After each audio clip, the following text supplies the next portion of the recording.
Hello, you amazing people out there, and welcome to the Amazing Action Comics podcast, where we are all about independent comics.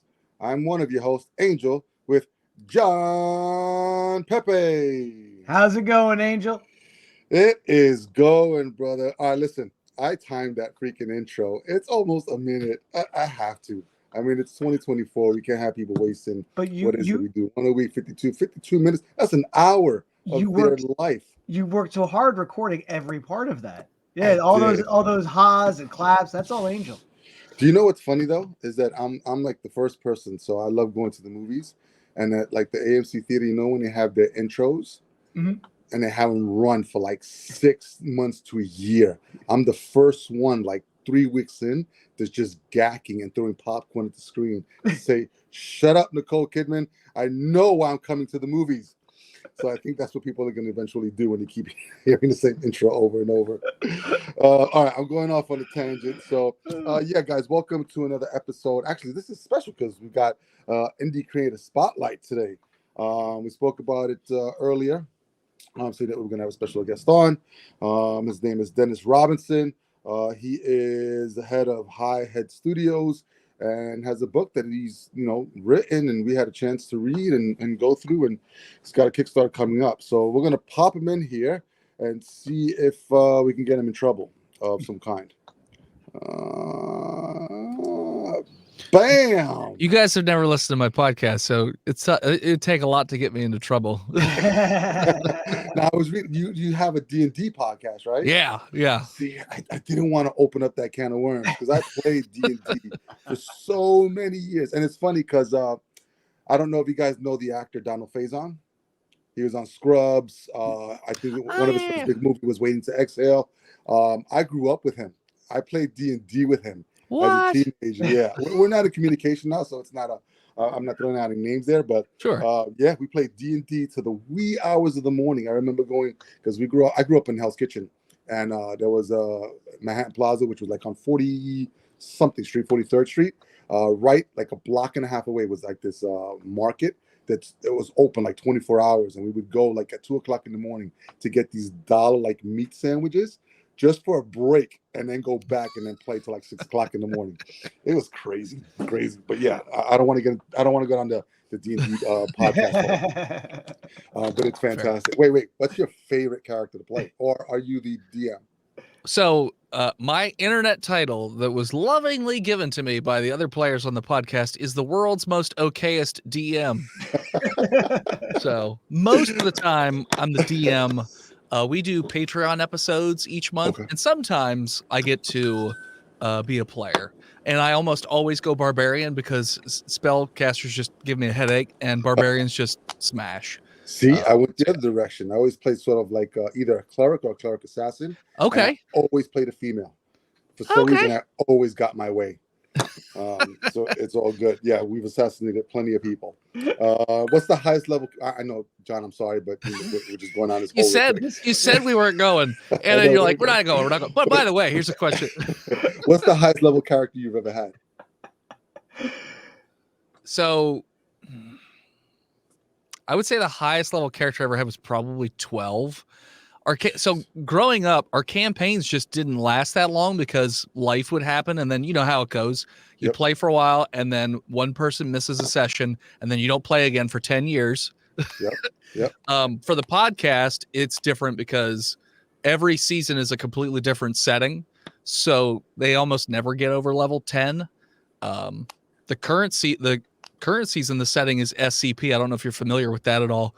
But basically, it's like modern day. It's like X-Files on crack. Yep. And so it's set in a normal universe, so there's not really any classes. Also, no one should ever get what's the word, attached to any of the characters, because it's like a meat grinder. They're going to die. Like sometimes they have to bring like 5 or 6 characters with them to a session, because I had stacks of characters. Yes, so our DM was not nice.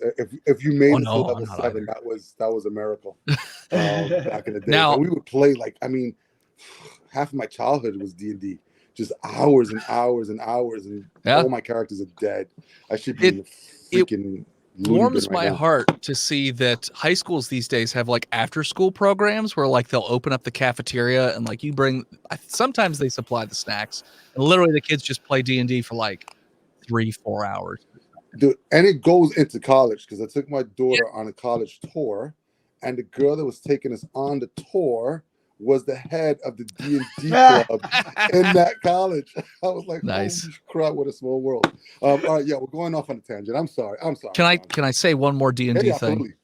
So you said that your DM is cruel. I am also cruel. We have a house rule, because we're called botched. So they roll a lot of ones.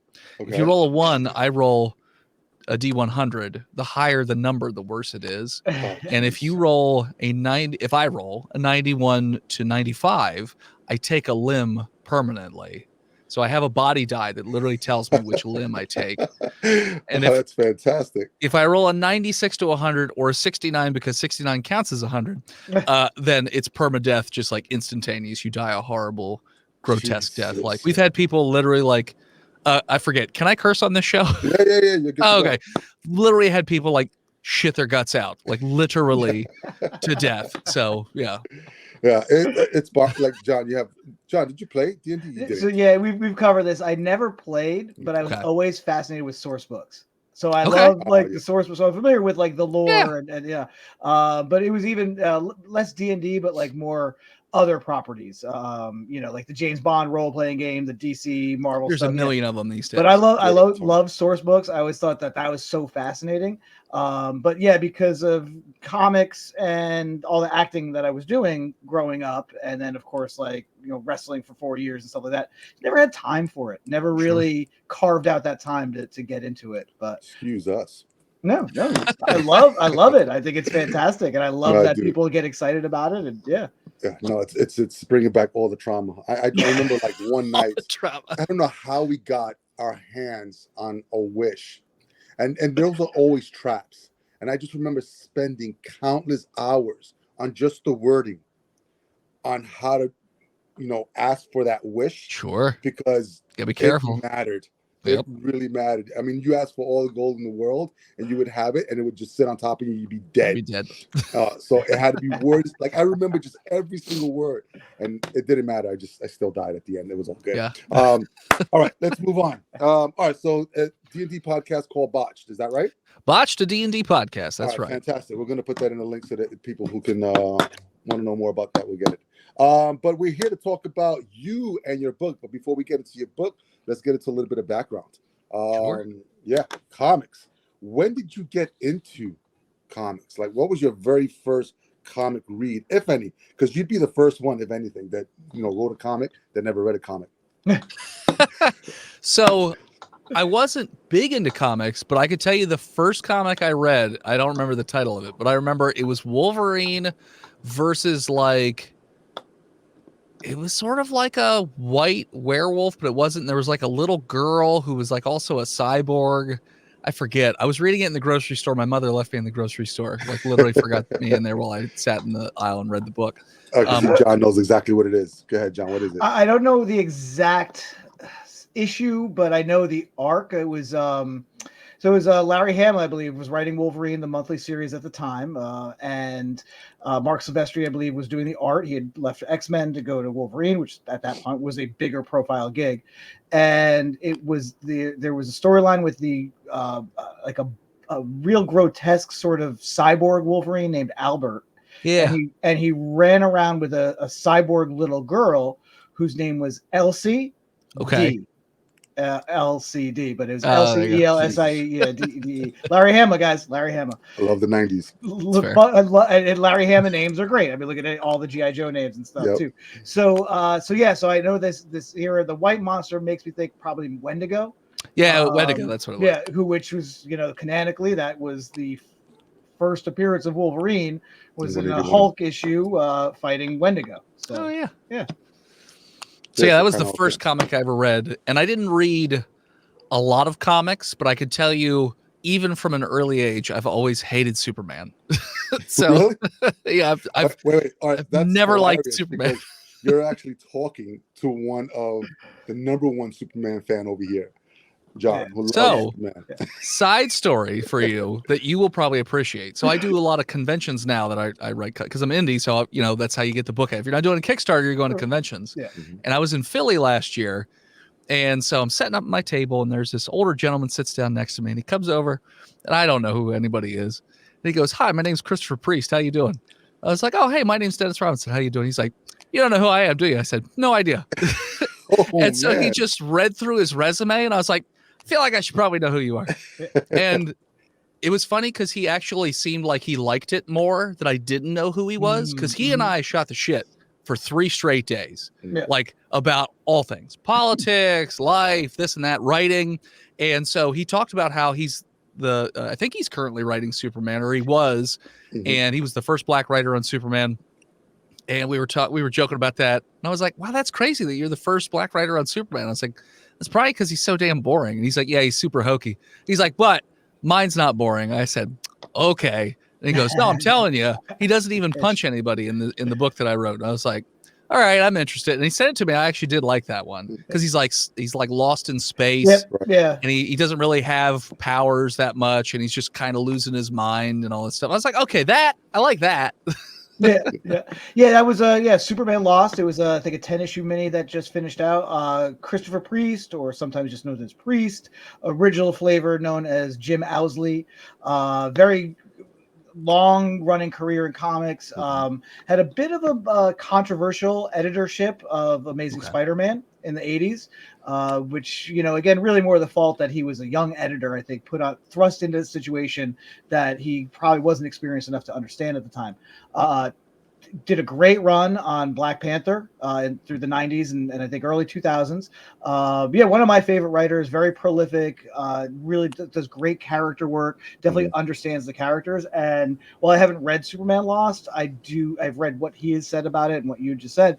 And it's one of the challenges, I think, to write a character who can be so powerful, but yet make him interesting. And a lot of it, again, I like to stress is, these stories that we do, they hinge on the characters. You have to buy into the character to buy into the story. And so, if somebody just doesn't have a good grasp on any character work and they just try and write Superman, you really get a lot of the goofy stuff from the 50s and 60s, and even into the 70s. Sure. So it's a tough character to write, and it doesn't necessarily appeal to everybody, and that is a challenge for a writer. I would pull your attention to a mini series from about 10 or 15 years ago that you might be interested in based on your subject matter that we're going to talk about, called Superman and Batman versus Werewolves and Vampires.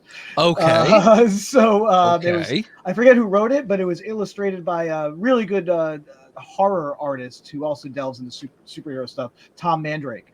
It's just, I know, kind of like a little hint at to what we're going to get at with your story, but that's a Superman. What are you talking about? Yeah. That's a Superman story you might be interested in, just as far as one of the aspects of that subject matter. I'll have to check it out, because I also read, because my I have a friend who used to do a comic podcast, and he would recommend books to me every now and then. So like Dice or Die, I guess it is, read that, loved it.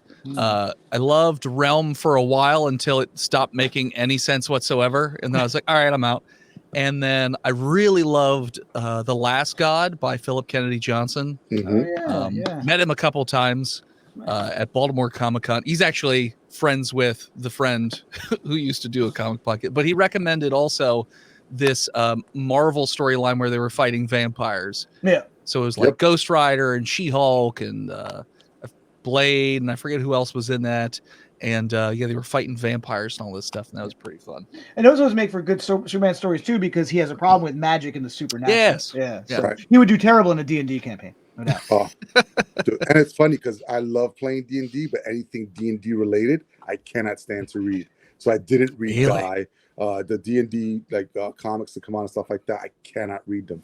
I have to be part of the campaign. I can't read anything about the campaign because I go. Ugh. Die I loved because it's very much Jumanji, but like a much darker, messed up Jumanji. I definitely recommend it. The reading Realm, I was from a D&D standpoint because I didn't know what it was about when it was recommended to me. I read it like, oh, that's the rogue. Oh, that's the barbarian. Oh, that's the ranger. I'm like, okay, this is very D&D, but set in a modern world sort of thing. Yeah. There's a bunch of stuff out there like that. I disconnected myself. Right? Wait. No, you're good. Yeah, we can hear you. Yeah. Maybe he can't hear us. There you go.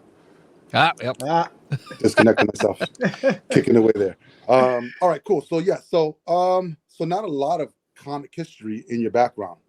No, you took it upon yourself to write a comic. Yeah. How do we get there? So more than a decade ago, I had this idea for this book about the world's first werewolf, and somewhere, I don't know where in this house, but somewhere, rolled up yellow piece of paper, like of timelines and all these notes that I wrote while I was at Disney World way back of this story that I had and all these little ideas. And then I just shelved it and I said, I'm never going to make a comic book. That's not realistic. And then I started doing Botched, and we went to Dragon Con for the first time, and I hung out with a whole bunch of other nerds, and we were talking comics, and I pitched the idea to them, and they were like, yeah, no, you need to make that. And so from that point, I had to figure out how to write a comic. So the first versions of the books were like this weird mutation between a book and a script that like, it's not good. Like, I don't recommend anyone reading that first version of anything, but it was more to just sort of get the story and figure out where I was going with it. And so I gave it to friends to read, and they would give me feedback on like, oh, well, like, hey, maybe like build on this character more, or do this or do that. So I built them out. And then I remember, so through the podcast, I end up having a lot of friends that are all over the place. And one of my friends, I don't know how she knows as many people as she knows, but she used to tour around with Jim Starlin. Like, he used to take her to like conventions. Wow, name dropping, I like it. I know, right? But like, she could name drop all day. She like knows everybody, and she has like all these stories of just hanging out with people. And so I don't know if you're familiar with the writer Henri Kumpen. He does Yi Sun Shin. That's his big series that he's known for. But she had talked to him, and she introduced the two of us, and he put me in touch with his first editor, who read the first versions of my books, and he said, all right, so there's nothing salvageable about these books whatsoever, and you should not do these. And instead, if you pay me $1,800, I will teach you how to write something different that's not these, that's better than that. And I was just like, no, I'm good, thanks. And so I was good. I was ready to give up. And then Shannon pitched the idea directly to Henri. And then Henri reached out and was like, hey, Shannon pitched it to me. I really like the idea. Send me the scripts to take a look at. And he read them, and he said, well, you just don't know what you're doing. Like, there's definitely something here. You've never written a comic script before. So you don't know what you don't know. So he sort of became my mentor, and he taught me, script writing fundamentals of like, this is how many panels per page, and this is how many captions per panel, and, how it should work and whatnot. And then he gave me a template to go off of. And from there, the first book in the mutant form that I had it, I sort of turned that into the first script. But that in itself was very complicated, because originally my editor, Henri, was like, we can't do a 60-page book for your first book because it's going to be too expensive. So let's do a 24-page book, but not split it into 24. He wanted to make 60 into 24. And I said, there's no way you could do that. Like, he's like, oh, no, we could do it. We could definitely, I'm sure there's a lot of fluff in there. We'll trim it down. And he sent me an outline. I'm like, you literally have characters appearing and dying on the same page. Like, no one's going to give two craps about any of these characters. So instead I decided, let's just take the 60 and split it into two books, and we'll do like a 24-page book and a 24-page book. So I did the 24. And then as the art team started to work on it, they were like, there's too many panels per page. So 24 became 26, and 26 became 28, and then 28 became 30. Mm-hmm. And then as we were finishing up the first 30 pages, COVID hit. So the Kickstarter, which was planned, I scrapped for that time because COVID. So then we were aiming for Dragon Con of the following year. Well, by the time that came around, both halves of books were done. So I said, well, screw it, just put it back together. And so then instead of doing halves, I just do, full books. So the first book is 60 pages of story with about 12 pages of extras. So that's sort of how the whole thing got started. And then how each book is, we don't even do halves. It's just however long I want the book to be. That's how long the book's going to be. Okay. So not your traditional issues. No. So you pretty much have a trade, because I was talking to you a little bit right before we got on, and I was like, I was getting ready to hop in there and just do 22 pages and like, okay, we're moving on, because you said there's actually 2 books, and I thought it was going to be 2 22-page books, which are usually like really fast read-throughs. And when I saw 70-something pages, I said, these are trades. So you have full-on stories in there. And the third book's actually 96, so the third one's even longer. So it's quite hefty. And we'll talk about that. But sure. So all right, so you've got scripts, you got feedback, which is fantastic. Took them, then went through. So it was just the trial and error process for you then, right? Yeah. Just going back and forth. Yeah. In regards to the script. All right, so now you have your script, because I'm assuming you're just the writer, not the artist, correct? Yes, there's not enough time in the universe. I get that question at every convention. And I'm like, no, not the artist. Listen. There's a guy out there. What is it? DWJ, right? DWJ, I know they exist, but I have a day job too. These books will come out every decade if I do it all myself. This is true. This is the life of any person, because we all have full-time jobs in the daytime, and then this is stuff that we love to do. All right, so you're the writer. Now you have to put a team together. How do you go about doing that? So when we first tried to put a team together, this was right before COVID and everything went awry. We were using, Henri was giving me suggestions of like DeviantArt, stuff like that. But you were just getting so many submissions that were just like, I'm very picky when it comes to art. So nothing was really hitting my fancy. And then sort of everything fell by the wayside as we were, getting nearer to COVID. And then through the podcast, we do a lot of I guess you call it fan art. It's basically at Dragon Con, I would go up to artists. I'd be like, hey, would you like to do art for our podcast that we give to our patrons as one of the Patreon tiers? Cool. And they're like, oh, yeah, like what kind of art? And I'm like, for instance, a cat blimp that's made out of skinned cats and cat bones, and it's manned by cats, and it has a Catlin gun that shoots feral cats at people. And they're like, yes, I want to do this. And so that's how we found a bunch of artists that way. And one of the artists, her name's Cloverkin. She does definitely not that sort of stuff. Her stuff's like very beautiful watercolor prints and things like that. So, but she was still doing like that very cute and sweet version of our stuff. And her husband is Gabbo, who has been in the comics industry and whatnot. So when I was trying to find an artist, I reached out to her, and then she put me in touch with him. And he said, hey, I'm going to put you in this Facebook group. And I always get the name of the group mixed up, but it's around the lines of connecting writers and artists.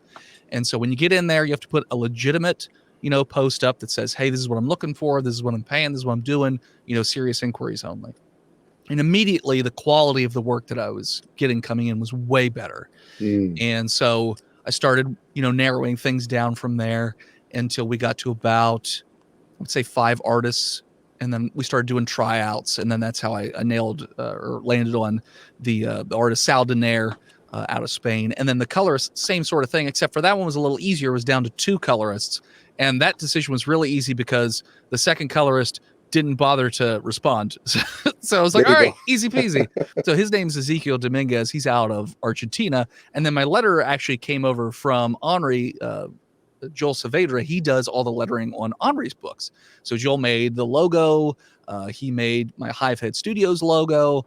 He does all the lettering on the covers and the interior and all that stuff too. So that's sort of how we put the art team together. And we still have the same art team. As far as editing goes, the first half of the first book, Henri was both the writing and art editor. And then he left the project and Gabbo became the art editor. And one of my friends, Stephanie Crugnola, who's also a big podcaster, she has like an English background and writing background. So she became my writing editor. And then same team that was on the second book. And then Gabbo left. the project. And so now I just sort of do my own art editing, because now I feel like I know what I'm looking for, because I have, 2 books under my belt. But I still have Steph as the writing editor, just because she's a great sounding off board. And also I love her reactions as she's making notes going through my script. It makes me laugh a lot when she's like, "You're not going to do this thing, are you?" Scroll. No, come on. Okay, you did this, but you're not gonna keep doing that, right? Scroll. Oh my God, Dennis! Like, seriously? Scroll. I hate you so much. And then I get a message after she read the 3rd book script, and she said, "I hate it. I hate you. I love it." Nice. Yeah, I find that most, especially like indie books, definitely benefit from having multiple editors, where you have sort of like this traditional English background, where you have grammar, punctuation being checked on, and then an editor that is familiar with the style of comics medium, because the beats are different than you would have like a movie script, or and sometimes what we have in our head doesn't always translate to the paper, and obviously you're the writer, and what you've written out needs to be translated by the artist, and sometimes that works out great, and other times you're like, what the bloody and I've been on both ends, where I've worked with writers to do stuff, and how many times can you redraw something in the vision of somebody else's head until you get it right. So it can be quite frustrating. So how did you find the relationship between the group? Was the dynamic really good, or did you have struggles? No, it's been great. So none of the team really interacts with each other so much. It's mostly like I'm the producer of everything, so it's back and forth with me. With the artist, so I give it the way I write my scripts. It's very, very detailed in terms of like, this is the time of day, this is where the camera is, this is where it's pointed to, this is who's in the shot, this is where they are in the shot, this is their emotion in the shot. All like it's a brick of details that he can then build off of and go on. And sometimes he changes it up the way that I have it, and sometimes he leaves it the same. Usually I'm pretty okay with his changes, because sometimes he'll come up with some really creative stuff. I'm not like so big a stickler that I'm like, no, you got to do it the way that I wrote it. No. If it looks good and I like it, then hey, sweet, I'm fine with it. Nice. If I feel like it doesn't work, then I'll ask him to tweak it or whatever. And there's never any, sort of issues there. But he'll do a sketch of the page first. Mm-hmm. And the only issue with that sometimes is that, if it's a super rough sketch, sometimes it's hard to figure out what things are going to look like with all the detail put in. Mm-hmm. And so usually most of our back and forth is during the sketch period. And then once that's, got the okay, he'll give me the final version. And then if there are any tweaks that need to be made, we go, we'll make those. Sometimes there's a bit of a language barrier. Like, he speaks English just fine, but sometimes there's like just a little bit of a barrier where he doesn't really understand what I'm saying. So for instance, in the 3rd book, I say this kid is wall running. And if anyone's played Prince of Persia, you know exactly what I mean by wall running. And he just could not understand what I was talking about. And so eventually I will send like pictures and videos and like reference materials to help sort of like, and then he's like, oh, okay. Yeah, that makes total sense. He goes, parkour. Yeah, parkour. So that sort of thing every once in a while will pop up. With the colorist, usually I don't have too much to tell the colorist.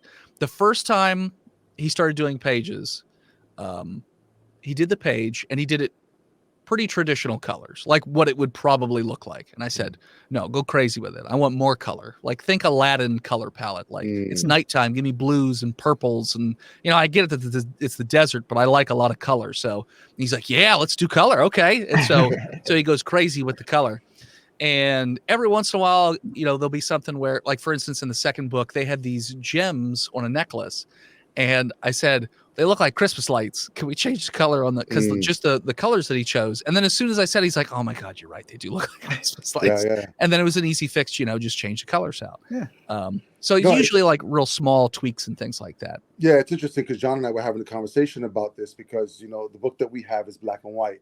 And then you have color books. And I think, honestly, there's challenges in both, like with black and white, because you're taking away the color. Yep. You have to pay attention to your line work a lot, and not just the line that you're putting down, but also the negative space, because that actually becomes something. And then when you have colors, you have to think about tone. So it's all right, I want to have all these colors, but what's the actual tone of the book? And I think what people don't realize is that when they're not just reading and they're looking at the art, that there's a visceral response or not to what you're reading. So there can be an enhancement and connection to what you're reading, or there could be a complete disconnect. And I know that we read a couple of books last year, and that was one of the things that threw me off in a couple of books that we read. And I had mentioned that this book was, the way that it read was not the way that it was visually laid out. So that for me, it was a disconnect. And it doesn't have to be like that for everybody, but Sure. I just found it for myself in that respect. So yeah, so a lot of the color palette that was chosen in here for certain things were, it was pretty spot on with, I think, sort of like the tone that you were trying to create, or what I had created in my head from what I was reading, which was pretty cool. And I know assembling a team, and it is hard to begin with, but I think we're in an age and time where we have access to the world. And it was, interesting for you to say that, you have these people from, Argentina, because I work with multicolorists, and I work with from, Brazil, all the way even to Africa and stuff like that as well. Yeah. And they're just fantastic. They're just, click onto the keyboard, get onto your Wi-Fi, and all of a sudden you're connected to all these resources, which is fantastic. So it's amazing, how modern technology has allowed the growth of, not just the comics medium, but the indie comic movement, we'll call it, just because, in the old days, you even go back to the creation of characters like Superman and Batman, it's you got a guy who wrote, and he knew an artist. It was like his buddy, his roommate, or whatever. Oh, let's do this together. If you didn't have an artist, you taught yourself how to draw. And that was very much, through the what I call the indie comic silver age of the 80s, and the 90s too. And so to have the internet be used as a tool to connect writers and artists from across the globe to collaborate on projects like this, because I definitely think that, I want to get in a little bit about what I some of the stuff I found in your work, but I think it benefits from having a diverse group of creators from across the world, because you're not telling a story set in modern day America. You're telling a story that spans centuries and in other countries. And so I think bringing in that sensibility adds the authenticity of what's on the page. Yeah. It's funny. One of the artists that was trying out originally, so the setting of the book, and one of the first artists that tried out, he had like a square jawline. It was like the whitest guy ever. Like this. I was like, this isn't set. It's not American. Like, what are you doing? He's got like a buzz cut and all that. I'm like, what are you talking about? Yeah. Sometimes they just miss the mark on that. Yeah. All right, cool. So then you've got your team together. So now this is where it gets really important, because most people who are looking to, make their first comic, have like the sparkle in their eye. I've got a pencil, I've got paper, I've got a team. Shit, I don't have money. How the fuck am I going to get this out there to the world? So did you know that you wanted to get this out there? Or was this just, a project for yourself, or? No, I wanted to get it out there because one of the questions I get sometimes is like, so why'd you do a comic? Like, why didn't you just do like a regular book? And the reason is, when I read anything, usually, especially books, when I'm reading something, I visualize it in my head a specific way. And with these, I didn't want people to be able to do that. I wanted people to visualize it the way that I see it in my head, as opposed to letting them sort of like figure it out on their own. So that's why I wanted to do a comic. And with the podcast, I love storytelling and that sort of thing. So I really wanted to get the book out there. And I thought, because I have a little bit of a podcast audience, I have some experience with conventions and sales and stuff like that, that, it'd be at least something to try and, give it a shot. And it is very expensive, especially when you're the writer, aka the cheapest man on the team. But yeah, so I do Kickstarters, I go to shows, and that helps sort of recoup some of the costs, because I pay everything out of pocket. Okay. I don't have kids aside from a dog, so I don't have a ton. Still be expensive, because I have one as well. Oh yeah, I got a Newfie. She's 116 pounds, and she can get pricey sometimes. Yeah, no, I got a Yorkie who's eats like she's 160 pounds. There you go. Yeah.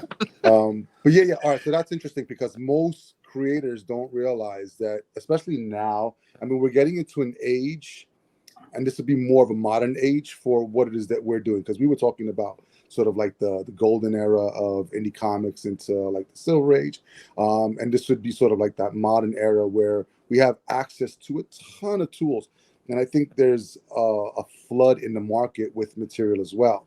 And you know, you already said it, you know, having to shift through all these different creators that were coming to you for their work, and there's a lot out there. So you start at Deviant and you're completely overwhelmed. And half the time it's, you know, and it's funny because like almost every day when I'm checking our account on Instagram, I've got like 10 to 15 messages of, hey, I'm an artist, can you check my art out? I'd love to do some stuff. And it's like 2 stick figures. I'm like, you gotta be fucking kidding me. I get those messages every once in a while, but I'm like, I don't need anybody right now, but I appreciate it. No, and kudos to them for, you know, trying to reach out and stuff like that. You know, half the time I think it's just bots. Could but be. It's not, holy shit.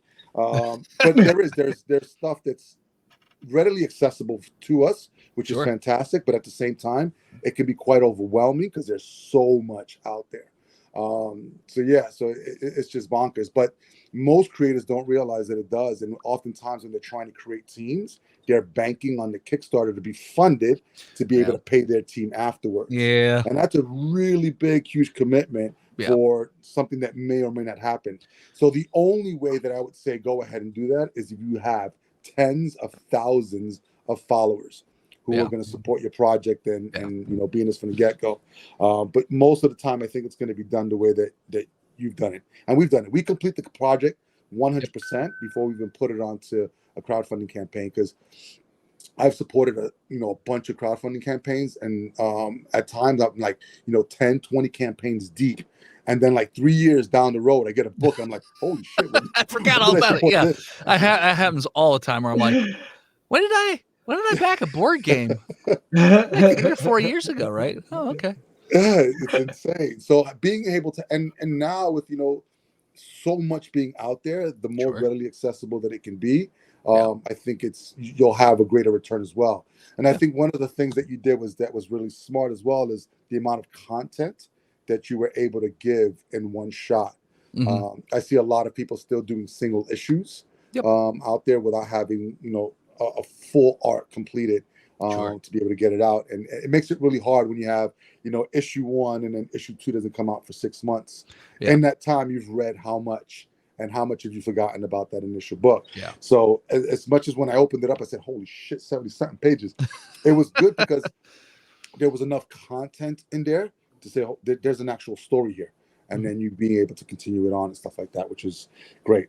That's my 2 cents on that for you guys. So if you're thinking about actually doing a book, do something that's gonna kind of be meaty out there, and have some damn money to pay your artists. There's a book that was shared with me, which is why I started doing it, because originally my idea was do a Kickstarter to raise the money to then pay for the production. But somebody shared this book with me, and I can't remember the person's name, but he made Code Monkey Saves the World, and like all of his Kickstarters for every comic he's done like are huge. And so he wrote a book on making a Kickstarter for a comic book.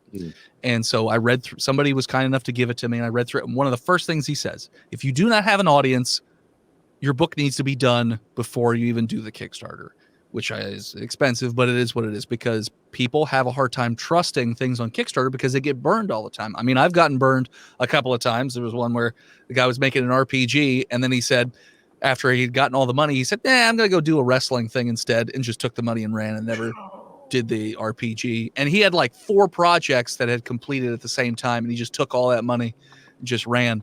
So I definitely get the horror stories and things like that. So that I wanted to have the book all the way done before the Kickstarter happened. So the first book all the way done when the Kickstarter happened. Second book all the way done when the Kickstarter happened. The third book won't be completely done by the time the Kickstarter launches. The book is 75 out of 90 pages drawn right now, and then it's about halfway colored, and then it's a little bit less lettered on that. So it'll be done. I mean, at this point I'm in too deep, but you know, it's just a matter of, it won't be done all the way up, you know, when the Kickstarter launches, which is fine because everybody takes so long to respond to their surveys anyways that, you know, it buys me a little extra time, man. Yeah. No, that's good. All right, cool. Yeah, so let's dive into the actual book then. So give us some backstory on LYCAN, because Solomon's Odyssey. Sure. So the elevator pitch that I always give to everybody at conventions is that Lycan Solomon's Odyssey is the story of the world's first werewolf, and it's a mix of horror, adventure, mythology, and a little bit of history. So it's sort of like an alternate telling of what actually happened in our history, but from a mythological standpoint. So the first book in the series starts, excuse me, in 8000 BC in what is today Saudi Arabia, so like Mesopotamia, that sort of thing. And then each book in the series moves a little bit further through time and goes into different regional monsters and mythologies. It's still Solomon. That's the main thread through each of the books, but he sort of moves around, and he's an immortal character. So as he moves from from place to place, he sort of experiences all these different things. So the first book is the setup. It's the origin story. And then the second book in the series starts to open things up in terms of dealing with PTSD and loss and depression, but also opening things up to magic and things of that nature, and going into ancient Arabic mythology and folklore. And then the third book, which comes out in March, the way I describe that is H.P. Lovecraft meets Gilgamesh.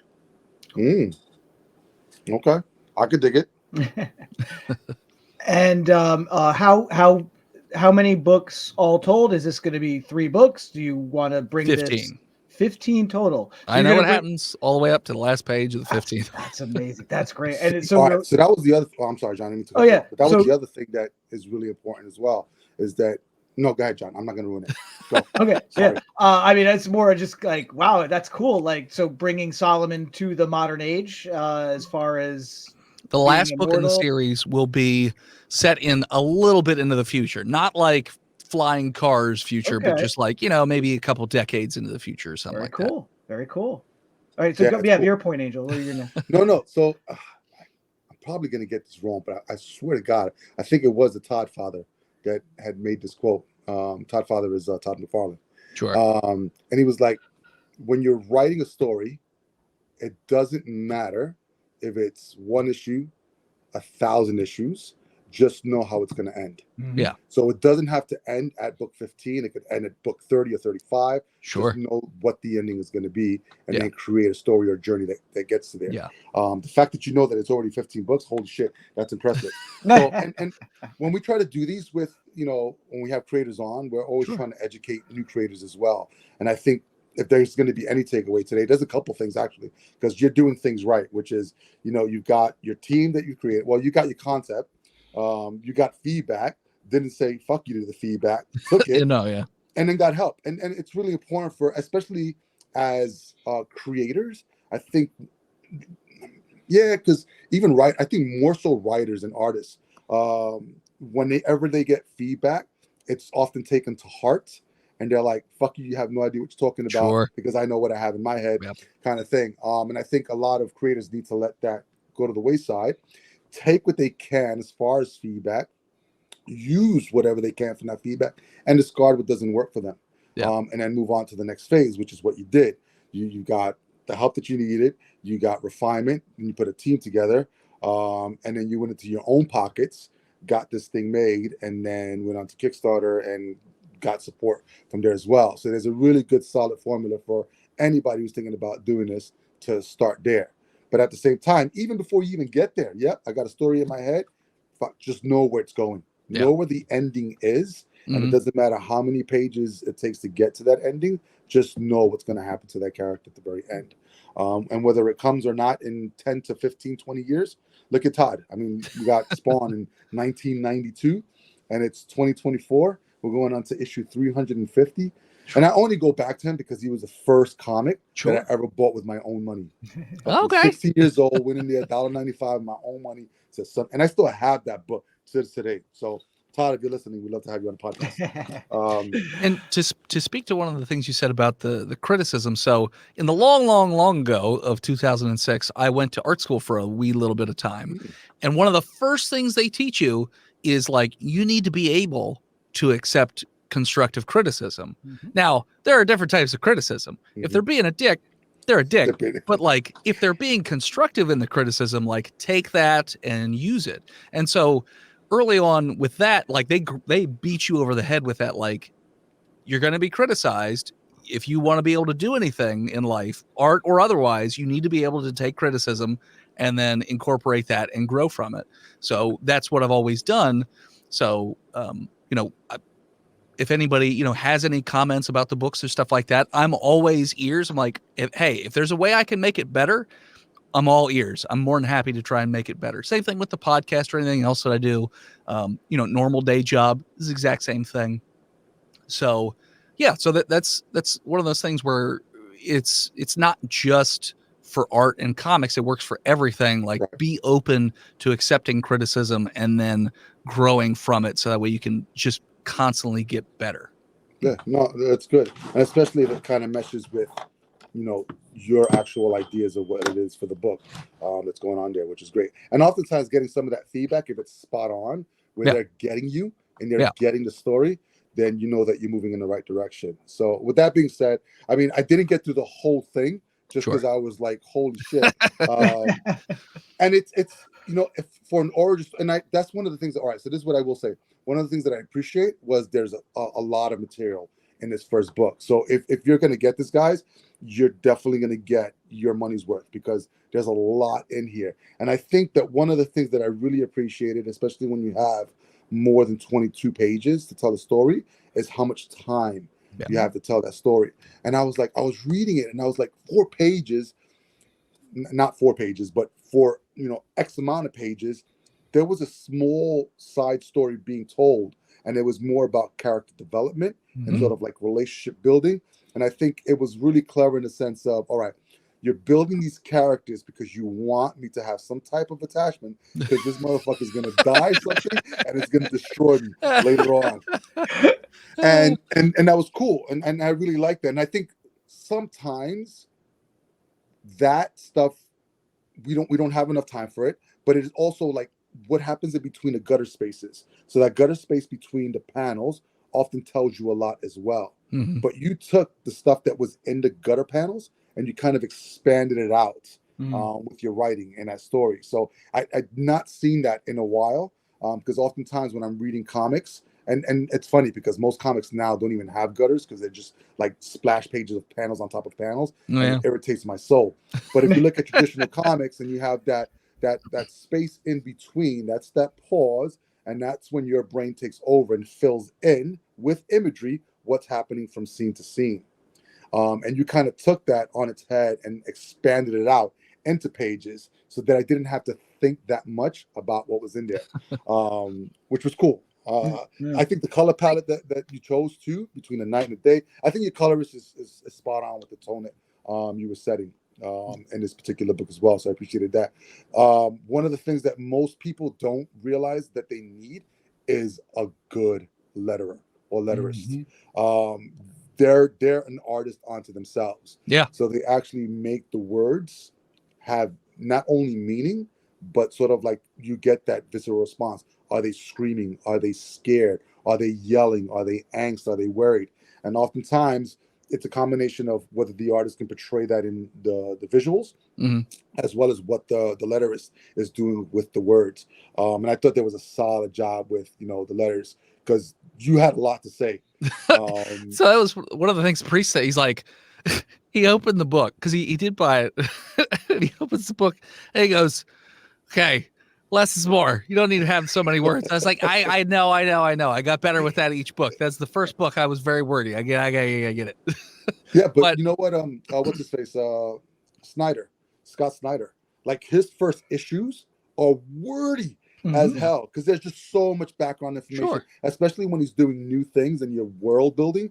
It almost makes sense. And there's like, you're trying to find that right formula of how many words can I give and how much, because it is a visual medium. Yeah. So you didn't want people to read a book. You want them to see it at the same time. Yeah. So how much time do you want them in their thinking space? And then how much time do you want them in their experience space? But for it being the first book, I think it needed sort of like that background. As soon as I get through it and get into the second one, I want to see if there is sort of like a diminishing of the panels or the words, to let more of the art and story be told. because it is interesting. Can I Most speak people, to something you said about the letterer? Yeah. So there's something. So this is something I learned in working through with my letter that he showed me, which is he was showing me how when he builds out the captions, it's specifically to make the reader's eye travel on a specific path around from panel to panel. And I was like, oh, I never thought about it that way. And he's just like, yeah. So like part of what I'm doing is not just sticking bubbles in, panels or whatever, but like literally like taking the reader on like a journey through the panels. And I thought that was so neat the way that he had explained it to me. And part of the other thing the letterer does is he will straight up tell me like, you need to get rid of like a caption. Like, I don't want to cover up this art. This art's amazing. Yeah. Like cut down one, get rid of one of them. I don't know what you got to do. We get rid of one. And then I'll go back with my editor and be like, okay, how do we get across the same point, but with one less caption, that sort of thing. Yeah. We don't really have that as much for the second or the third book. It was that first book that it really popped up a lot. Yeah. But yeah, that was something that I did notice that the letter did a great job of carrying your eye across the page. Every now and then you get something, not in your book, I'm saying in like other books, sure, where there's an isolated word balloon floating in the corner, and it's like, well, that placement probably could have been a little clearer elsewhere. Sure. But, so that was especially for something that, it is massive, but it is not unwieldy. And I think part of that reading experience is it's easy to read. It carries your eye through. Everything is clear. I love that you allow the story to breathe, allow these characters to be fully realized characters. It is heartbreaking at times, but there's also a lightness and a sense of humor, especially with your lead character as he's going through all of this, that I found very engaging. And I love that you spent that time, especially in the first issue, to do all of this world building, only to just completely tear that world apart by the end of it, because that was stunning and that was fantastic. Spoilers. Well, I mean, but again, just to start that journey in that way, I thought was fantastic. I do have a couple questions. Sure. So I get the sense clearly you are a student of history. You very much like. I do. Okay, yeah. that was the Love mythology. Love mythology.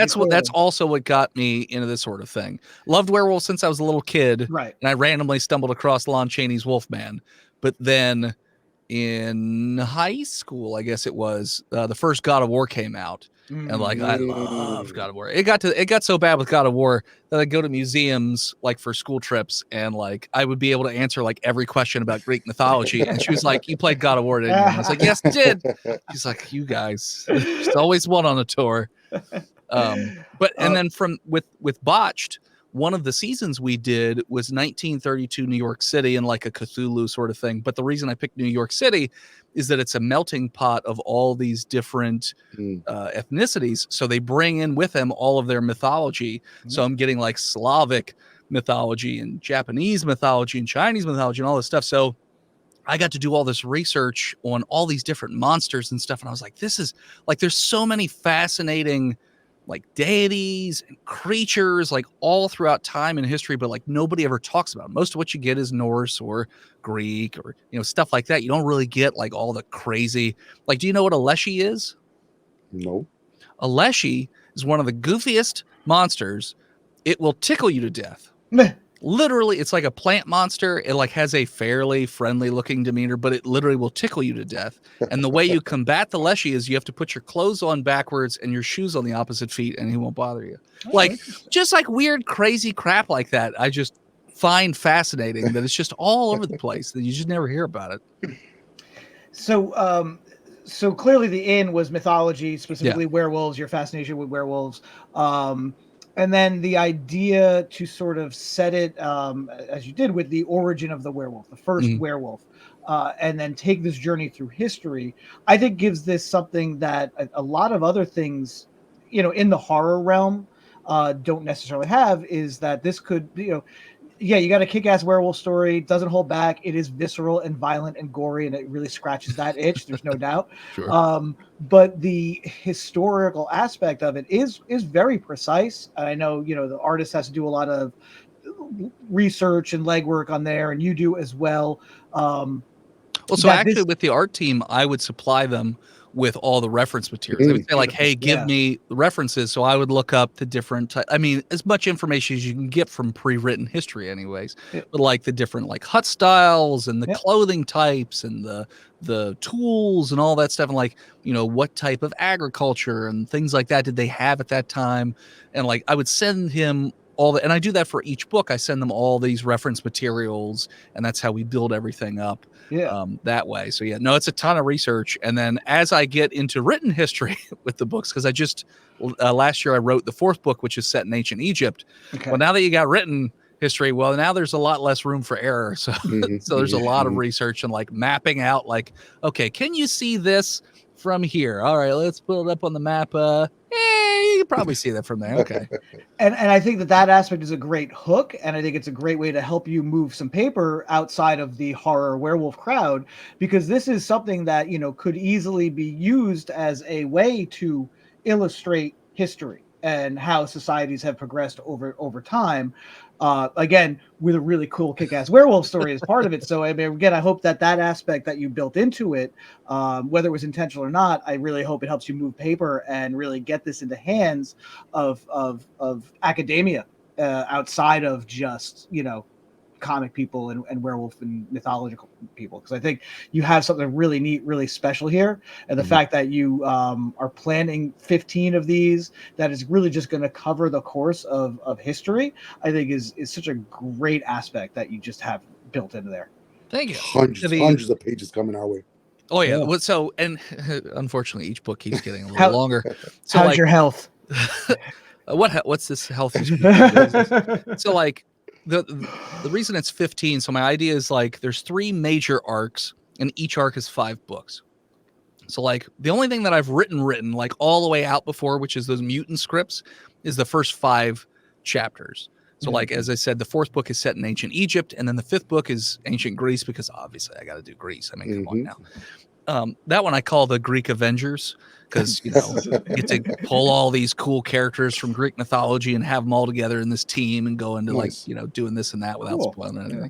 But then in the 2nd arc, that's when, you know, we go to Asia, and I want to kind of do my take on Journey to the West.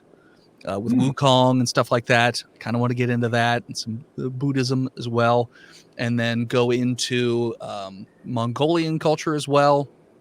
I want that arc to end in England, like London or France during like the bubonic plague. Like, so that's sort of like where that is going as well. And then building up like otherworldly things as well. And then the last arc goes more into the Americas. So you get a little bit of South America. I definitely want to touch on Native American culture. And then we get into, I live in Gettysburg, so obviously I have to do the Civil War, or like something tied into the Civil War, maybe a little Wild West, because I do love Westerns as well. And then I was thinking, you know, setting it a little bit in like World War, you know, II, something like that for one of the books, and then finishing it out sort of like modern day. Nice. All right, one last thing. As far as the origin of the werewolf mythology, how much of that is from established lore, and how much have you created from whole cloth? So I just made it myself. So the reason I set it in 8000 BC, and like on the back of the book, because every time I go to a convention, there's usually a few people that stop and they're like, so is this like the saint? Is this Saint Christopher, or is this King LYCAN? And I'm like, nope. So on the back of the book, it literally says, who was the first werewolf? And it names out each one of those like people. It's like, nope, it's way before that. So I set it in 8000 BC. So I go way before anything that's already like written and considered the first. So that way I could do my own version of the story. Very cool. And technically in this universe, my plan is eventually that all the werewolves you see in all versions of pop culture, they all exist in the same universe too. So like, you know, you got your Lon Chaney Wolfman, that type of werewolves in here. You got your American Werewolf in London, that kind of werewolves in this universe too. Like all that stuff exists in the same universe, but it's like a spectrum, the way I see it. Like you got all the way wolf on one side, and then all the way dude on the other side. And then, you know, kind of my character's almost dead center in the middle. Could we see an intercompany crossover with Amazing Action Comics and Project Shadowweed, Marek? Yeah, well, this Chris is a werewolf as well. We never know. All right, so two things. One, all right. So the language. So you wrote it in contemporary language, which I appreciate, Because whenever I read Thor, I'm like, fuck the D and the thou, or Conan, like traditional Conan. It just takes me out of it. Reading Sumerian and stuff like that.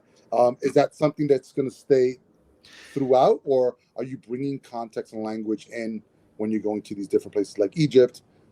Sure. Greece. So the one thing that I try and avoid, and my editor's very good at picking these out, is trying to avoid modern words or modern turns of phrase. Like, yes, it's still told in like a modern-esque language, but it's not like he's not going to say, oh, I can't think of a thing off the top, but he's not going to mention Solomon, you got some riz. Like, that's not going to like that. He's not going to say that. He's not going to say like, oh, catch it on the boob tube or something like that. Like that stuff doesn't exist, so it doesn't make any sense to say that sort of thing in the time period. But yeah, I definitely didn't want to try and figure out like how did they speak back then, because then you get mired down in all the muck of, like you were saying with Thor. It's like, okay, well, then it becomes more difficult to read. I don't want it to be difficult to read. I want it to be easy to digest, and I don't want people to get. Now I know some people will probably get hung up on that and be like, well, come on, they're not going to say fuck in 8000 BC, that word wasn't invented until such and such. It's like, I get it, but like there's no, I kind of feel like it's a middle ground of like, it's modern, but it's not too modern, and it's like traditional, but not too traditional, where it's easy to read, it's easy to digest, but it still gives you enough of a feel where you feel like familiar enough with the language that it's not completely foreign to you. Great choice. We're extremely familiar with those people. And you know what we say to those people? We say comics. That's all you have to say. It's comics. Anything can happen.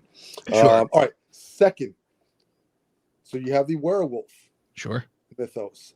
Will we see any vampires or Frankensteins or creatures from the Black Lagoon? Kind of. Great. So definitely vampires. Vampires don't pop. Well, technically, the third book kind of has vampires, but not the traditional kind. But the actual main mythos for it, because I am going to do the origin of vampires as well. And I'm going to do that in the second arc of books. So each of these arcs has, so that there's the main villain overall, Morris, from the first book.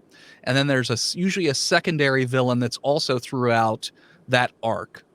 And then sometimes each book has an individual villain, so they're like tertiary villains. But so the vampire is definitely going to be like one of the main secondary villains of the second arc of books. Okay. And does Mars have an origin as well? Is that so? Yes, that'll be in the second arc as well, where we're going to go into more, like in the third book, for instance. There's a couple the second book, there's a couple little nuggets here and there where they kind of talk about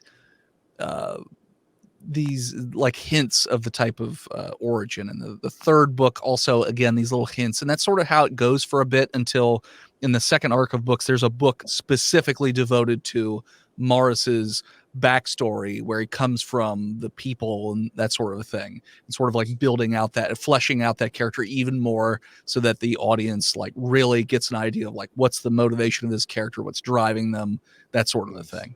See, John, we almost got him to spell it. Almost.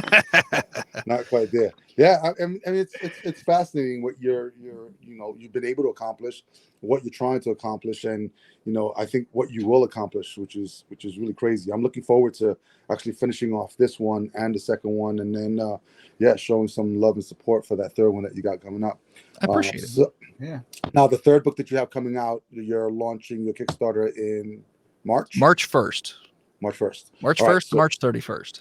Awesome. So we're going to get all the details, guys, and it's going to be in a note, so that way if you want to go and support Dennis and his project, and can they pick up the first two books? Yes. So you could go to my web. If you wanted to pick the books up right this second, you can go to my website, Hive Head Studio, like Beehive, hiveheadstudios.com. And there's a store on there. You can buy them digitally. If you just do digital books, you can buy them physically. If you do that, you can actually pick up the first 18 pages of the first book digitally for free as a sample to see if it's like even something you'd be interested in.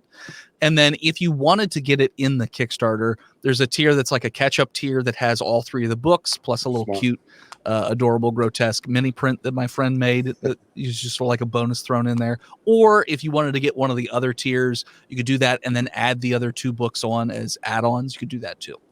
Cool. Or you could somehow track me down at a convention and get them there too, I suppose. So you're still doing a tour. What's your next convention? Do you know?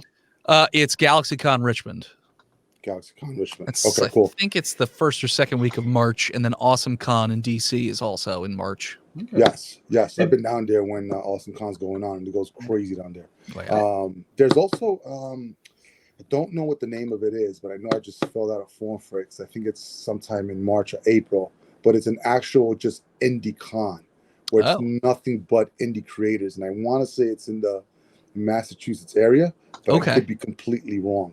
In that respect. So I'm gonna try to get info on it, and then if I can find it, I'll send it out to you. I appreciate I think it. there's more of these, just independent cons, which is just taking whatever creators have out there and just giving them a platform to be able to share it with other people. So rather than just being part of like the mainstream stuff and pop culture, there's sort of like this underground thing that's just kind of coming to the forefront, which is not going to be underground anymore. It's just going to be mainstream. It's just crazy how we go from these extremities of underground to mainstream.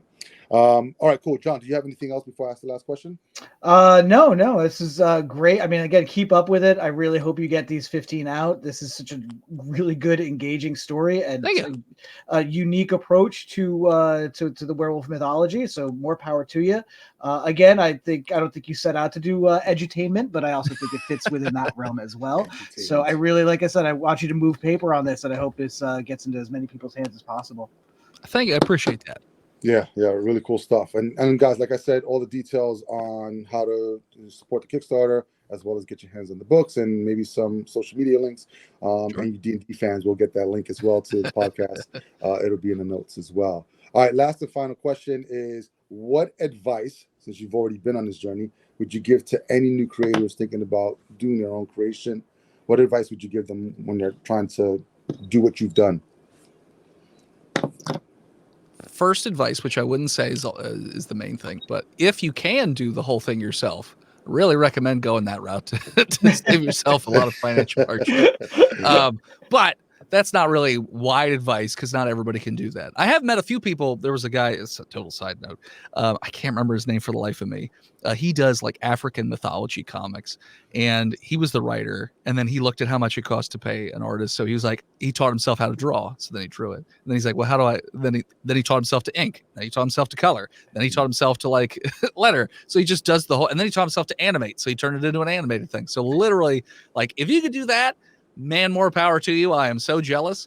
But if you are like me, the biggest thing I say in all walks of life, regardless if you are a comic person trying to get into this or not, networking. And that's, going to conventions and just talking to people. The one thing I say is if you network with the intention of trying to use somebody, people smell that from a mile away and it won't go anywhere. Instead, just build relationships, like just make friends, make small talk at first, and then sort of just slowly build up relationships. And then, in fact, do them a favor.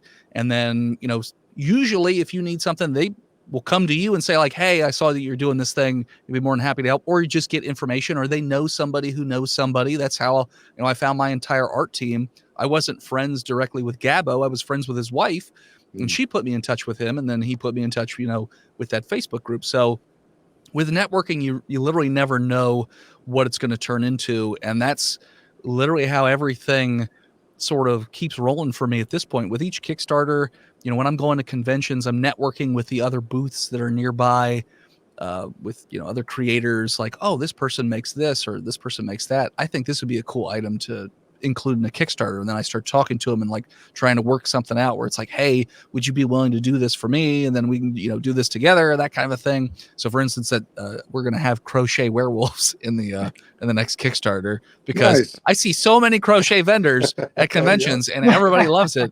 And when I'm at conventions and I talk about the crochet werewolves, they're like, oh, I could get a crochet werewolf. I was like, yes, you can. You can get a crochet werewolf. So people one love of those things. Shit. Yeah. So that's that's honestly, that's really good advice, because this is a small community. It's a lot smaller than most people think, and bad travels a lot farther and faster than good does. So and in short, what Dennis was saying is, don't be a dick. It's actually, have you ever been to Dragon Con? I haven't. It's the one rule of Dragon Con. Don't be a dick. Don't be a dick.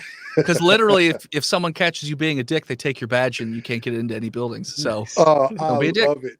I love it. All right, so I'm going to have to try that out. All right, Dennis. Listen, it was a blast to have you on.